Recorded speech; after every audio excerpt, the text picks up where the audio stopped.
జానకి, ఏమిటిది? ఏం లేదు. ఇంత ఘనంగా జరిగిన పండగలో బాబు లేకపోవడం వెలితిగా ఉందండి. వాడంటే నిండుగా ఉండేది కదండి. జానకి, బాధపడకు, ఊరుకో. ఏం చేస్తాడు పాపం? వాడికి రావాలని లేక కాదు, రాలేక రాలేదు అంతే. ఊరుకో. చూడు, ఈ మంచి రోజున నీకు బహుమానం లాంటి ఒక నిజం చెప్పనా? 20 ఏళ్ల నుంచి బాబు కోసం నువ్వు ఎంత తపన పడుతున్నావో నాకు తెలుసు కాబట్టి నీకోసమే, కేవలం నీకోసమే జానకి, మన ఇందుమతి కూతురు పెళ్లి శుభలేఖ ఎవ్వరికీ తెలియకుండా అమెరికా నేనే పంపించాను. నిజంగానా? అవును జానకి, నీ కళ్ళల్లో అచ్చమైన సంతోషాన్ని చూసి ఎన్నాళ్ళో అయింది. ఆ సంతోషాన్ని మరొక్కసారి చూడాలన్న ఆశతో వాడికి శుభలేఖ నా చేతులతో నేనే రాశాను. ఏమండి, నా కోసం ఆకాశం అంతెత్తున్న మీరు నా సంతోషం కోసం ఒక మెట్టు దిగారా? చాలండి, నాకింకేం కావాలండి?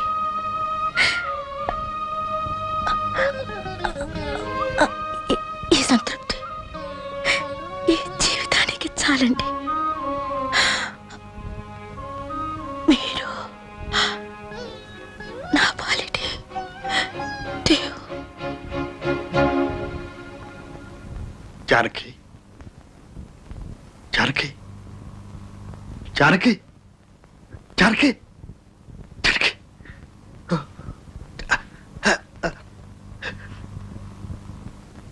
జానకి, జానకి, జానకి, జానకి.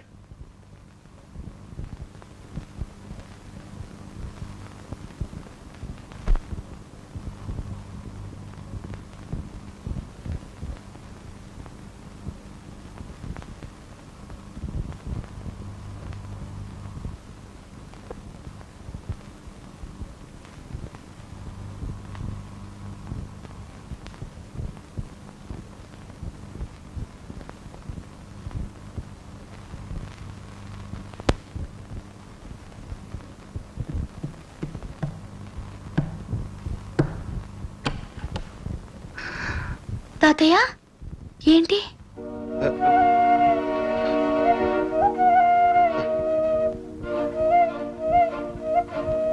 అమ్మా, మీ నాన్నకి ఫోన్ చేయాలమ్మా. ఫోనా?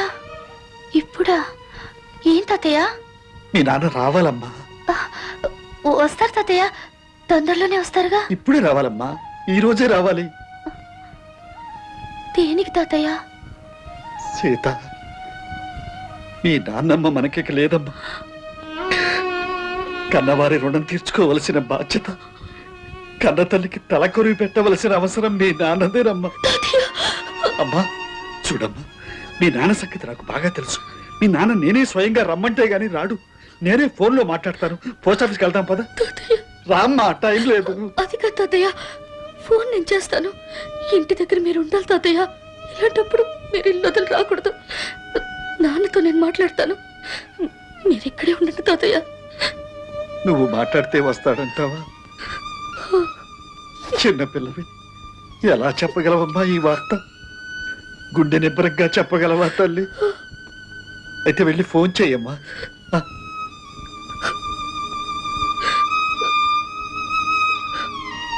అమ్మా, నేను స్వయంగా రమ్మన్నాన్ని నా మాటగా చెప్పమ్మా.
తాతయ్య.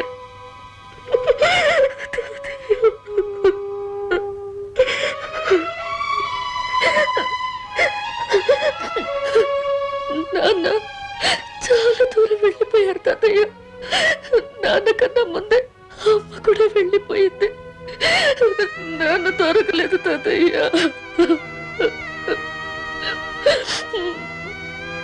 అవును, దొరకరు. ఎందుకు దొరుకుతారు? మావయ్య గారు, ముందు జరగాల్సింది చూడండి.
నువ్వు వెళ్ళిపో అమ్మా సీత.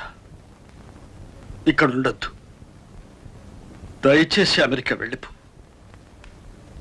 నీ నాన్న రావద్దు, అమ్మ రావద్దు. నువ్వు మాకు కనిపించొద్దు. వెళ్ళి అక్కడ అందరూ క్షేమంగా ఉండండి. నేను కోపంగా చెప్పడం లేదమ్మా, నిజంగానే చెబుతున్నాను. నీ మీద కోపం ఎందుకు? వెళ్ళు. ఎందుకంటే కానీ ఎలా చెప్పును? 20 ఏళ్లుగా మా గుండెల్లో దాచుకున్న బాధను గుండెల్లోనే పెట్టుకుని మామూలుగా బ్రతుకుతున్నా. ఏ ఆశలు, నిరాశలు, ఎదురు చూపులు, ఎదురు దెబ్బలు లేకుండా ఉన్నావు. కానీ నువ్వు వచ్చిన తర్వాతే ఆ బ్రతుకుల్లో ఏదో అలజడి బయలుదేరింది. అంటే నువ్వు రావడం తప్పని కాదమ్మా, నువ్వు మంచి ఉద్దేశంతోనే వచ్చావు. కానీ మాకేం జరిగింది? చెడు. నువ్వు ఇక్కడ లేవనుకో, సరే, తల్లిపోయిన సంగతి వాడికి తెలియదు, రాలేకపోయాడు అని సరిపెట్టుకునేవాళ్ళం. కానీ నువ్వు ఉండి కూడా వాడు రాలేకపోయాడంటే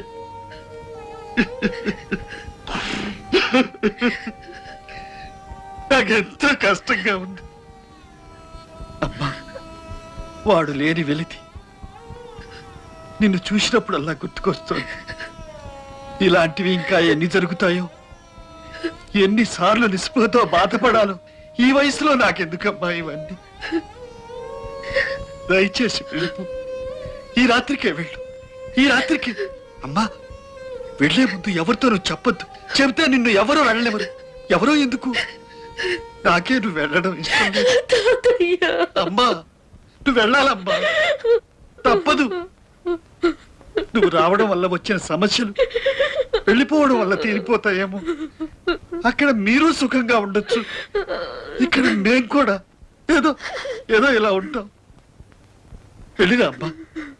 I wish you a very happy 100 years of successful life with no emotional pressures. God bless you. God bless you, my child. God bless you. God bless you. God bless you.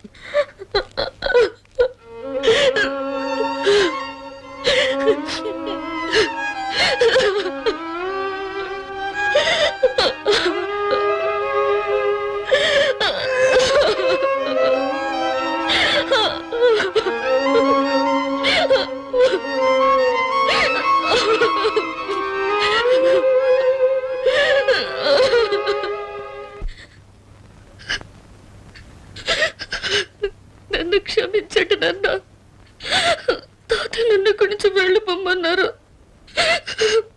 ఎవరికి చెప్పకుండా వెళ్ళిపోమ్మన్నారు. నేను నిజం చెప్పలేను నాన్న.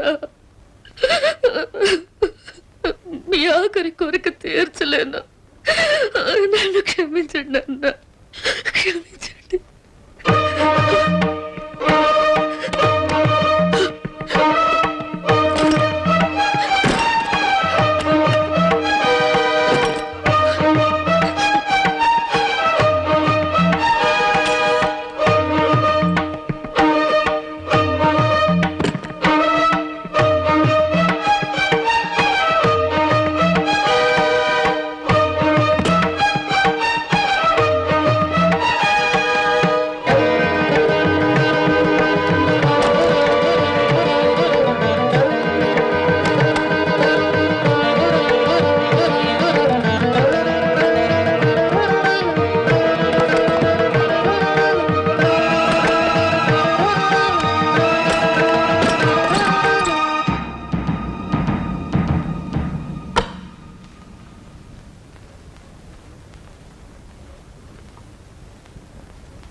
నిన్ను నాన్న అని పిలుస్తాడా? నన్ను పేరు పెట్టి ఎప్పుడు పిలవరు, నాన్నని పిలుస్తారు. చిన్నప్పుడు తాతయ్యతో చెప్పేవారంట కదా కబుర్లు, ఇప్పుడు నాతో. నేను మా నాన్నకే నాన్నని, తెలుసా?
తాతయ్య కర్కోటకుడు అనుకుంటున్నావా తల్లి? నన్ను శపిస్తున్నావా? నేను వెళ్ళను తాతయ్య అని దబాయించి నువ్వు ఉండిపోకూడదు. నీకు ఆ హక్కు లేదా? రామ్మా, మరొక్కసారి నేను కళ్ళారా చూడాలనుంది సీత.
తాతయ్య చేతిరాత్తో శుభలేఖ రాగానే ఎగిరి గంతేశారు నాన్న మొహంలంత ఆనందం నేను ఎప్పుడూ చూడలేదు.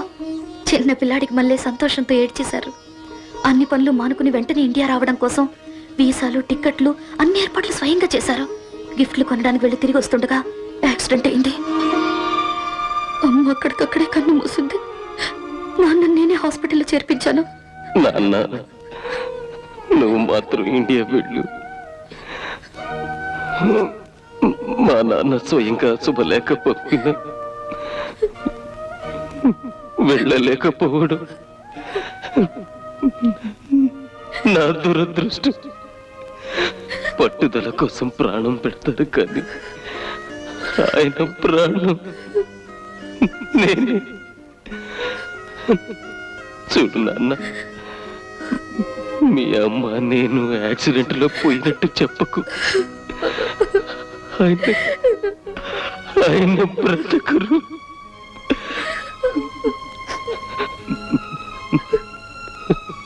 సాధ్యమైనంత వరకు మా ప్రస్తావన రానికు.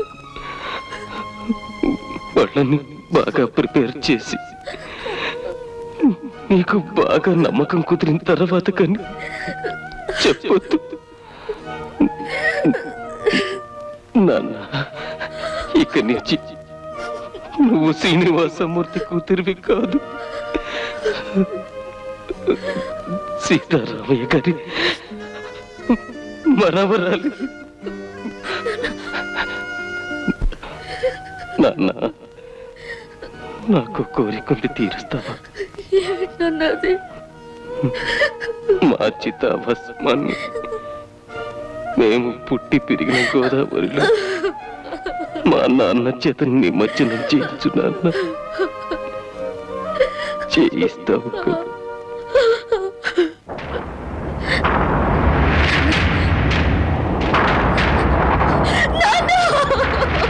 వాసు!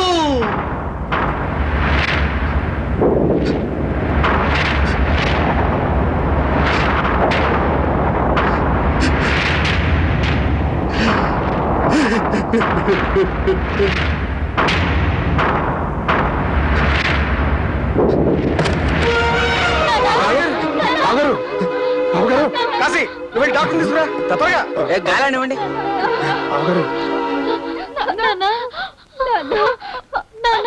మామయ్య గారు, మీరు లేవకండి. నాకేం కాదు కానీ ముందు ముందు సీత ఎక్కడుందో చూడాలి.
ఊరుకో అమ్మా, ఊరుకో. నువ్వు డైరీ మర్చిపోయావు కదా,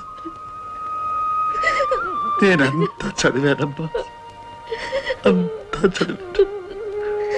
ఊరుకో అమ్మా, ఊరుకో. అఖండ గోదావరి తీరే అస్తి నిక్షేపణం కరిష్యామహే యావదస్తి మనుష్యాణాం గంగాతోజేషు తిష్టతి తావత్ వర్షసహస్రాణి స్వర్గే లోకే మహీయతే. కృష్ణ కృష్ణ నారాయణ నారాయణ.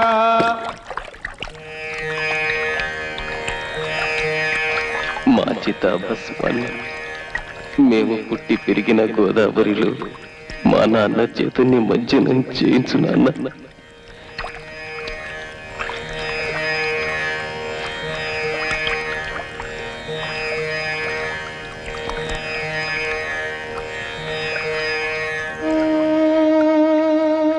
బాబు వాసు,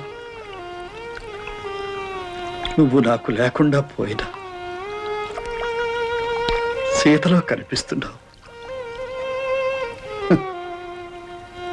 జీవం లేని ఈ కర్ర నాకు ఉతక పంపావు.